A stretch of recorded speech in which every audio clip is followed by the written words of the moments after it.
has contributed more to Ukraine than any other country in terms of civilian support. And we continue to offer this support within the European Union and bilaterally as well. Now, many have helped with self-defense weapons, defense systems. Germany is only one of the countries who has done so, but Germany has also done so. Thank you very much.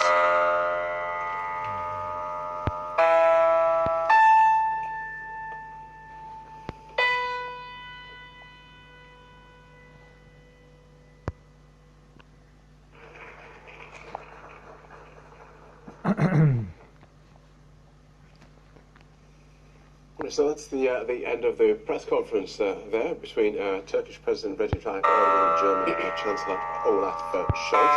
The two men met in the Turkish capital today. We'll be here in the studio. DW's chief international editor Richard Walker, and we'll go to the Turkish palace in just a moment. But Richard, at the start of that press conference, statements from the President and then from the Chancellor, and it was almost as though they were in two different meetings. Erdogan talking about saying that we talked about lots of things besides Ukraine, and then Chancellor Scholz opening by talking almost exclusively about Ukraine, and then tackling a few other things on the end. Yeah, but it was interesting, of course, you know, I mean, this trip, if there had been no invasion of Ukraine taking place, then that litany of issues would have been a different one. But of course, these talks in practice will have been dominated by the Russian invasion. But I think it does go to show that, you know, the Turkish-German relationship has been a very strained one, and Turkey's relations with the West generally in recent years have been under incredible strain. But I think although obviously their takes on the meetings may be different, still the message around what's going on with the war on Ukraine, the Russian invasion, very close between the two men, both saying that they want a ceasefire, both stressing the importance of diplomacy, both stressing the positive nature of their talks together and the fact that they overran, supposedly, according to Olaf Scholz, an indication of the sort of seriousness and the meeting of minds there. So yeah, I think I wouldn't necessarily overstress that kind of difference of emphasis that came out in terms of the way they presented their versions of the talks. Michaela Kufner, DW's chief political editor, was there at the press conference. Let's bring her in. Welcome, Michaela. Saw you there getting the first question in, trying to put the cat amongst the pigeons, trying to get Chancellor Scholz to get the President Erdogan to pick a side, and he didn't really. Well, he sort of said, well, we're all on the same side. Fair enough. I mean, you know, in the condemnation of the violence that is taking place, in both striving for a ceasefire, not wanting to see a war on their very doorstep, they are completely united. It's always interesting when leaders don't answer questions, and Olaf Scholz simply wouldn't answer the question whether he would prefer Turkey to now join the full scale of sanctions implemented by the West, or whether he would prefer Turkey to remain a lot more reserved. I put it as neutral, but he corrected me when I asked that question, saying yes, there had been condemnation. Fair point. But whether he would not prefer to see Turkey continue to tread a very careful line so that it remains open as a potential, if not mediator, at least potential facilitator for future talks. Well, I take his non-answer as preferring the latter, because there aren't many countries that Vladimir Putin answers the phone to and is willing to see as a potential honest broker. Those are few and far between, and the ones at the top of the list are Israel and Turkey. So clearly, Olaf Scholz not wanting to shut a door, while at the very end getting in all the criticism there that has become a hallmark of bilateral relations when it comes to human rights, rule of law issues, democratic issues. It was interesting as well that when Chancellor Scholz was talking, he said both leaders agreed to condemn the conflict and both want the ceasefire to start as soon as possible. He said he spoke on both their behalves, whereas as far as Mr. Erdogan went, he sort of talked about a dramatic development between Russia and Ukraine. So it was almost seemed to me as though Chancellor Scholz was pushing a line on the Turkish president. Well, I guess it gives the Turkish president also the chance that he didn't protest, while at the same time not having said the very words of condemning an aggression. If it's not even just a policy, it's an aggression by the Russian side. That clearly keeps doors open. Also, not only is Turkey energy dependent also on Russia, but it also needs it as kind of a strategic partner, even when they are on different sides of conflicts, in Syria, for instance, to keep some kind of stability there on its own doorstep. So it got very interesting when Olaf Scholz called for NATO to really close ranks, to act together, the G20 shared values, and then he kind of mixed that with the criticism of the rule of law. So clearly there are some real pressure points. And I also got the chance to ask President Erdogan whether this new situation would mean that he would stop buying weapons. He has a defense system that he bought from Russia, which actually created a huge row with his other NATO partners, huge disappointments over this. Well, he didn't rule this out for the future. And my reading of that is that he would closely look at what other offers he would potentially get. Because from what I've heard, he didn't always get what he wanted, also not necessarily from Germany. So clearly those talks will be taking place between firmly closed doors, if not here in the presidential palace, certainly amongst those consultations that President Erdogan announced for the future. Richard Walker, just a question on I think it was the third question when they were talking about Germany sending arms to Ukraine, and the question was asked, it's question 4. There had been criticism from the Ukrainians that so Germany changed its policy and is now sending weapons, but they're not sending ammunition. Well, I think Germany has faced criticism over an extended period about the degree of support that it's provided to Ukraine. But I think that has begun to dispel with some of the major decisions that Olaf Scholz himself announced a couple of weeks ago, with massive investment in German defense, the decision to start supplying lethal weapons to the Ukrainian side. So that has eased somewhat. Now Germany is under pressure on another side of things of mounting pressure to join an embargo of Russian oil and gas. That, of course, is a side issue. I'd just like to pick up, though, on just what Michaela said there. This answer that Recep Tayyip Erdogan gave to Michaela to that question, will you keep buying these Russian surface-to-air missiles? And just to, the translation was, it's rather early to tell you what the future will hold. It will depend on the circumstances.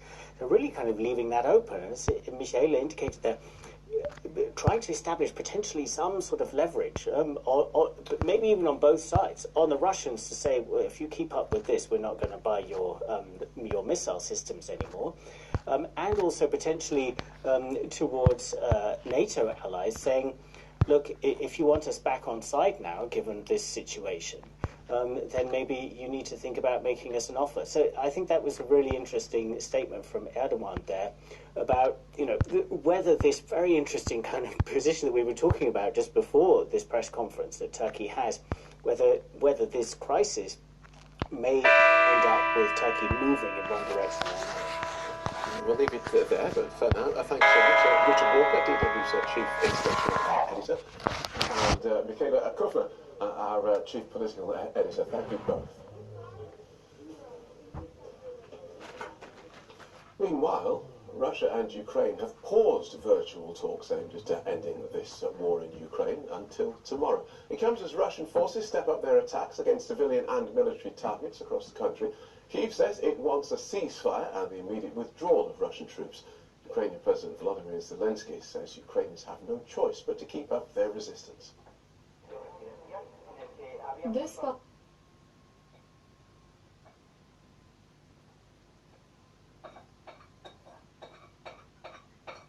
Germany has decided in principle to buy F-35 fighter jets from the U.S. That's according to new reports citing government sources. Berlin plans to drastically beef up military spending as a result of the Russian invasion of Ukraine. It's not alone. Denmark and Sweden say they're also raising their military spending over the coming years. Now, traditionally, larger nations have spent more on defense. In 2020, the U.S. with a whopping $80 billion budgeted for defense. China only $252 billion on its military, but that still dwarfs Germany with 53 billion euros, or dollars, I should say. Now, that year, Russia had a military budget of $62 billion. Now, that's 10 times what Ukraine spent, and while it seems much smaller than China or the U.S., it represents a greater share of the Russian economy. So which companies are the biggest players in defense? Well, U.S. company Lockheed Martin makes the F-35. Каков шанс того, что Зеленский защищает просто, ну скажем так, ну да, а вообще-то свою шкуру, думаешь? Да. Делает шоу для всех. Да, понимаю. Да. Ой, да.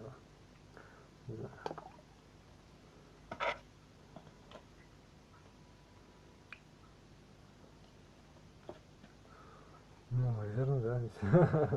На костях украинцев. Меня не касается это. Ну, это их проблема, по большому счету, да. Ну и что, это тебя оправдывает, что ли? Что за дела такие, делишки?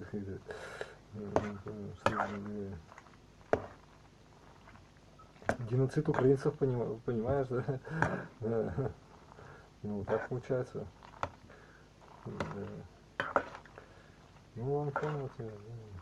Для Европы просто делает он красоту эту. Что авось украинцы начнут жить.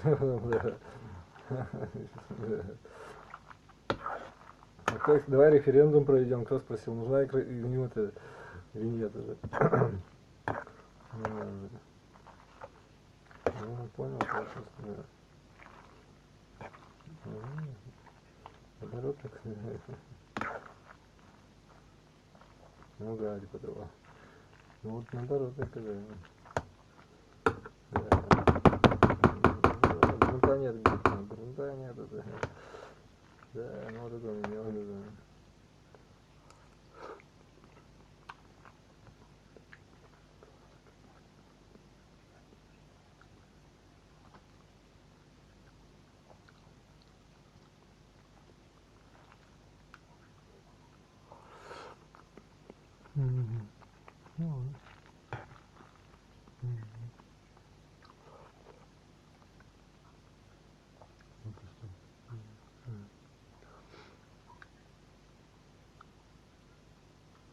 Как?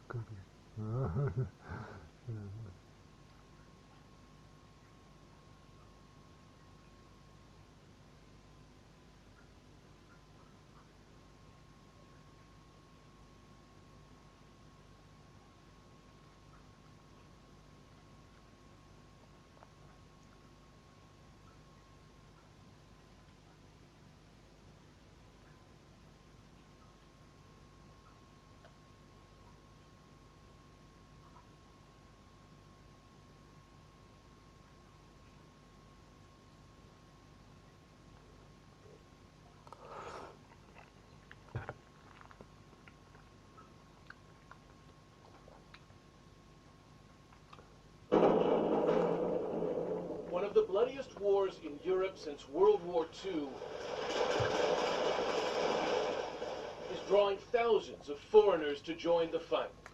Kavi, he goes by his military call sign, tells us he is a Canadian and veteran of the war in Afghanistan.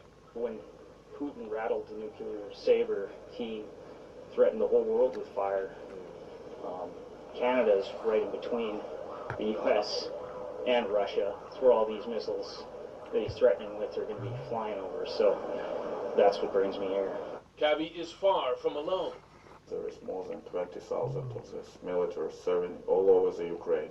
Roman, he asks we don't show his face for his security, vets the backgrounds of all foreign volunteers. Many of them had a very good experience, even in hotspots, serving in hotspots. So, but now maybe with nowadays there are less of these experienced soldiers and many of them are more volunteers. They had some military experience serving in the peace times. Their resumes range from military training at all. Brian, a 25-year-old from Minnesota, says he served 2 years with the Marines in Okinawa, Japan. I'm a U.S. Marine. If I have to die to help these people, I will. Oscar from Sweden has no formal military training. We're here to help people. Hopefully it's going to be over even before we reach the front, before we even need to fire a bullet or save someone with medical resources, you know. That's the best for everyone, but if that's what it comes to, we'll be there. David, 33, from Canada, says he...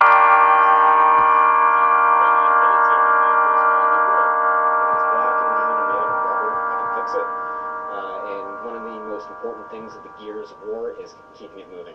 All volunteers get at least some training, but while some can contribute on the battlefield, others may never see combat. Some of them don't need this training, and some do. And some of, as I am being told by the military,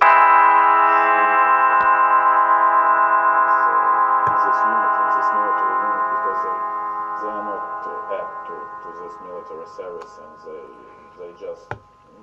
they can't go to the war. One additional concern, the risks of deploying and arming thousands of foreign fighters around the country. They might be dangerous because such people are always dangerous, but we try to check them, we try to check their biography, we try to check their past as far as we can do it.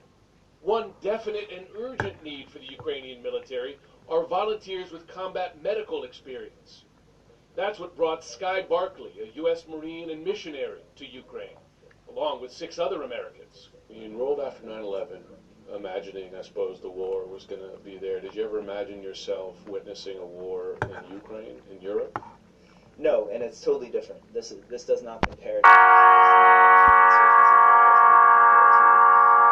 what we saw with ISIS, because you're talking about the sheer amount of missiles being launched across the country, the ability of the Russians to reach out across hundreds and hundreds of kilometers. Maddie, another member of Sky's medical team, is a travel nurse from Missouri, here to help and willing to put her life on the line to do.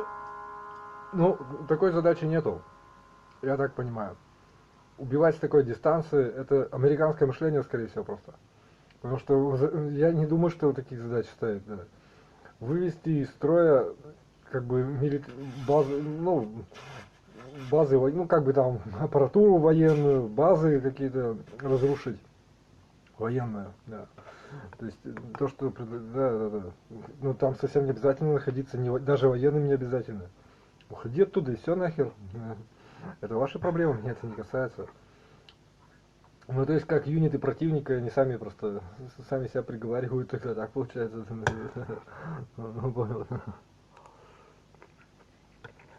Ну, как пешки, расходный материал вышел.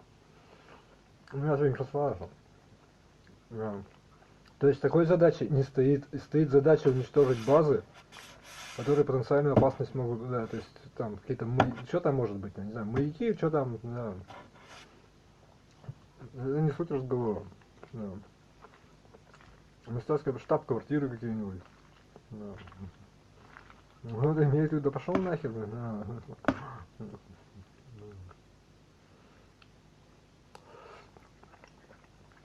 А про украинцев говорю, нет. Ну, ладно, наоборот, что ли, да пошел нахер. Да. Это у американцев задачи уничтожения людей, понимаешь? А у русских таких задач нету. Ну ты слушай, он же не говорит. The ability of the Russians to reach out across hundreds and hundreds of kilometers and kill from that kind of distance. То есть и убивать с такого расстояния, то есть возможность русских убивать с такого, то есть как будто русские нацисты, ну то есть как будто русских задача убивать. То есть это, ну, то есть у него мышление такое, он так мыслит.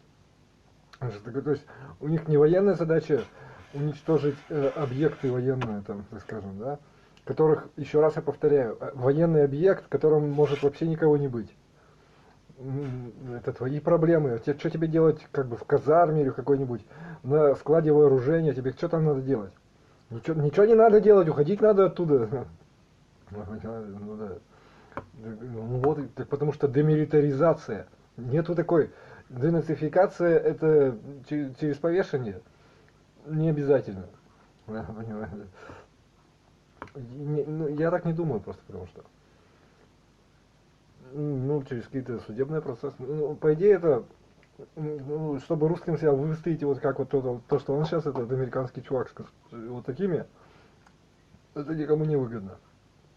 Да, то есть какой-то типа Нюрнбергского процесса, суд с предъявлением там все, в Европе, который на это смотреть не будет. Она поняла тебя. Да. Может через 50 лет, может через... Мне вообще похер на вас на всех. Я тебе еще раз говорю. Но все равно, хотя бы часть из этого все равно будет нормально, то есть все равно будет правдой, понимаешь? Даже если это все пропаганда всего лишь.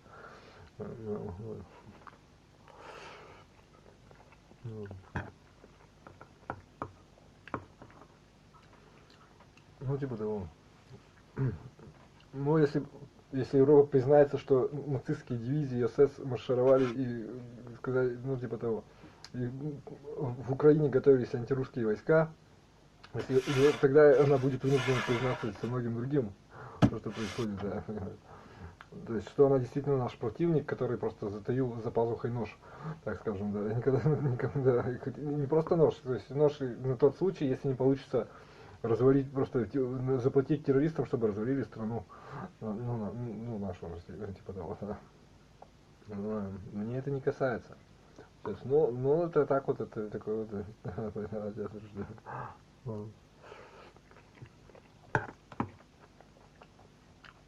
То есть это все не работает, значит. Вся политика это для баб. Мне это не касается, мне это не интересно. Получается, что так. То есть это просто такая мина при плохой игре. То есть нет никакого гуманизма, Европа все пиздец. Короче говоря, все это просто сказки шизиков. Да. Да. Короче говоря, вранье. То есть, сегодня говоря, не обучать, про это говорить вообще не надо, да. Понимаешь, короче. Долгая тема.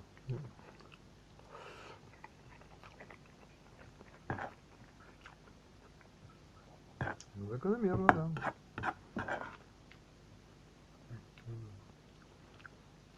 Кто при этом сильнее?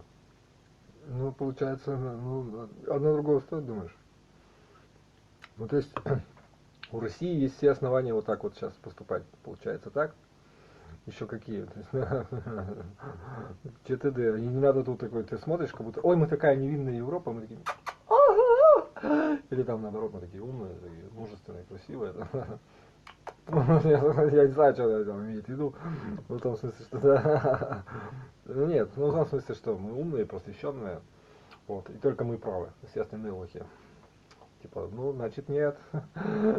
Понимаю.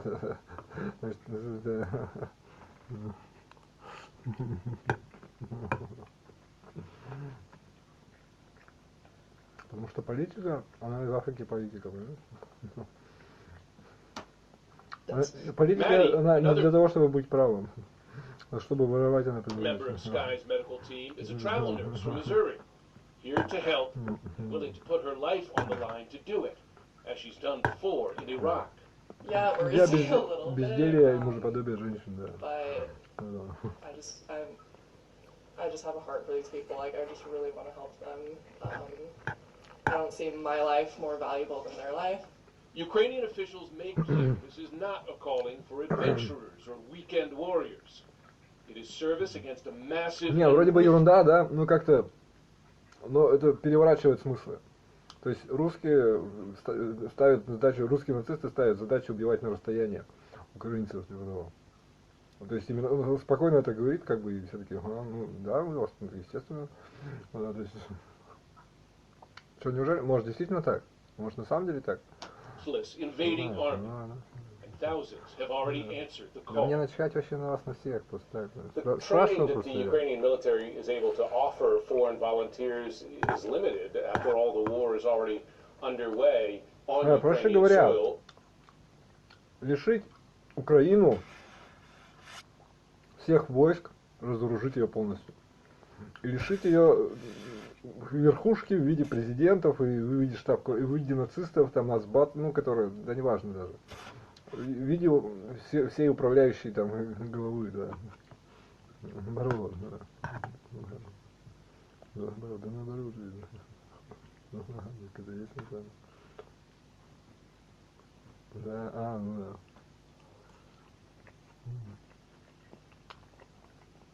да. Нет, наоборот. Наоборот. Ну, честно, наоборот.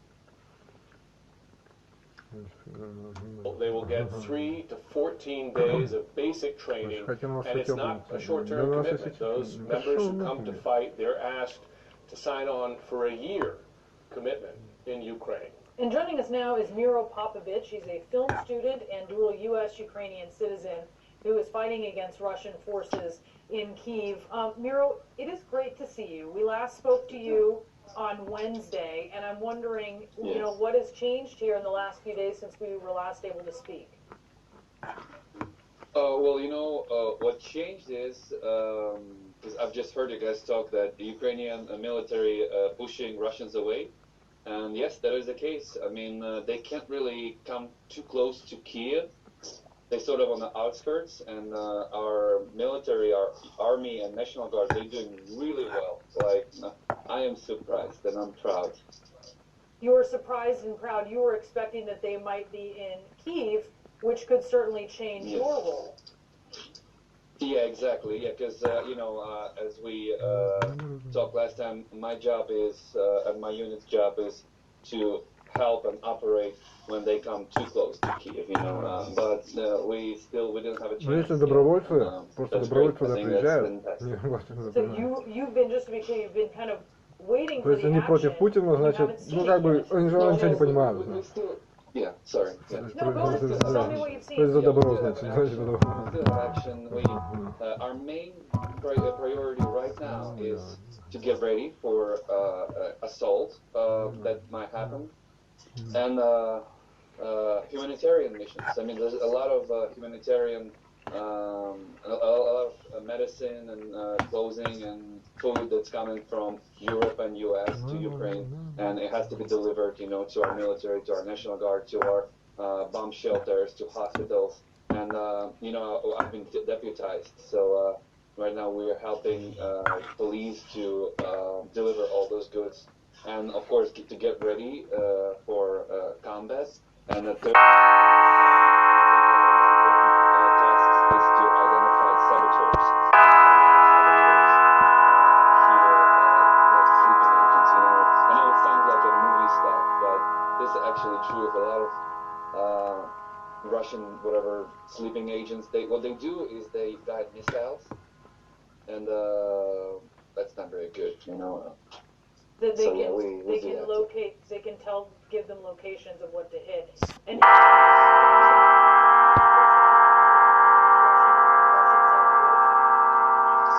personally, we have arrested somebody. Yes, I don't know if they are Russian saboteurs or not. Our job is to arrest them, and then the other government officials, they take care of it. We just stop somebody who's suspicious. And we just give them, pass them to other authorities that do their thing. We are, I mean, it's not, I don't have enough authority to identify whether they're real agents or they just stupid enough to walk around government buildings and take videos. yeah, and so what have you been ordered to do if Russians advance into the city? If they're coming into the streets, into the urban area, what are you preparing to do? We're going to give them urban warfare. I mean, it's like a guerrilla style warfare. We're going to help our military fight. Yeah.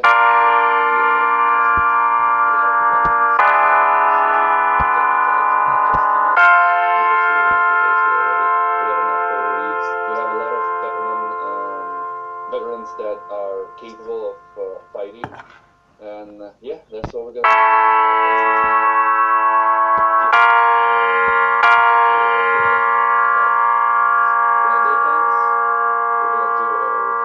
You served in the U.S. Army, you served in Afghanistan.